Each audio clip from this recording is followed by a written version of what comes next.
सामाजिक न्याय मंत्री संजय शिरसाट यांना अखेर सिडकोच्या अध्यक्षपदावरून पदमुक्त करण्यात आलंय।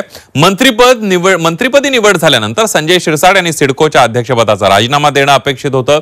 दरम्यान गुरुवारी शासन निर्णयामध्ये शिरसाट यांना मंत्रिपद मिळाल्यानंतर नियमानुसार सिडकोच्या अध्यक्षपदाचा कार्यभार संपुष्टात आला असल्याची माहिती देण्यात आली। बघूया त्याबद्दलचा रिपोर्ट।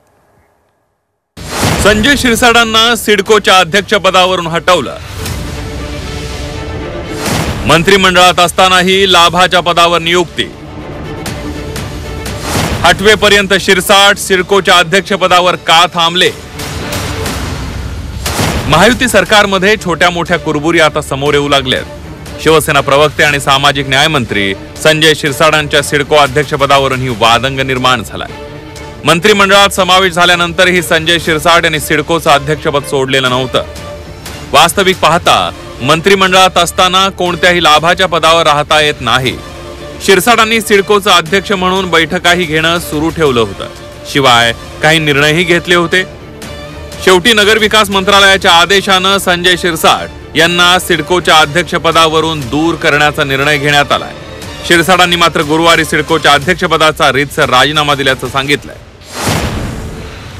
मला कल्पना होती, मी आता मंत्री झाल्यामुळे एक महामंडळाचं अध्यक्षपद ठेवणं योग्य नाही आणि म्हणून मी कालच सीएम साहेबांकडे त्याचा राजीनामा सुद्धा दिला आहे। एक जेवढा दिवस आपल्याला तो मंत्री होण्यापूर्वी जितका कालावधी मला मिळाला, मी चांगलं काम करायचा प्रयत्न केला, ऐतिहासिक निर्णय घेतलेत। पुढे आणखीन जे काही निर्णय घ्यायचे होते ते मी येणारा चेअरमन जो कोणी असेल त्याला मी सांगेल आणि त्यांना मी सहकार्य करेल। सिडकोमध्ये काम करण्यासाठी फार मोठा स्कोप आहे।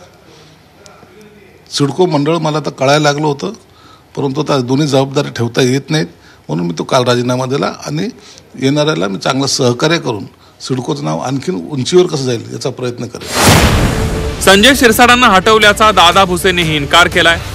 मंत्रिमंडळात आल्यानंतर शिरसाटांचं सिडकोचं अध्यक्षपद आपोआप रद्द झाल्याचा दावा दादा भुसेंनी केलाय। उतरावं लागलेलं वगैरे नाही, काही कार्यपद्धती विहित असते।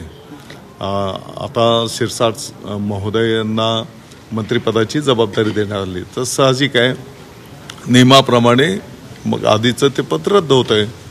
उतरावं लागलं वगैरे अशातला काही भाग नाही। ज्यांना मंत्रिमंडळात स्थान मिळालं नाही त्यापैकी अनेक नेत्यांचा सिडकोच्या अध्यक्षपदावर डोळा आहे। शिरसाटांना हटवल्यानंतर आता सिडकोच्या अध्यक्षपदावर कुणाची वर्णी लागणार याची उत्सुकता लागली आहे। कपिल राऊत, झी 24 तास, मुंबई।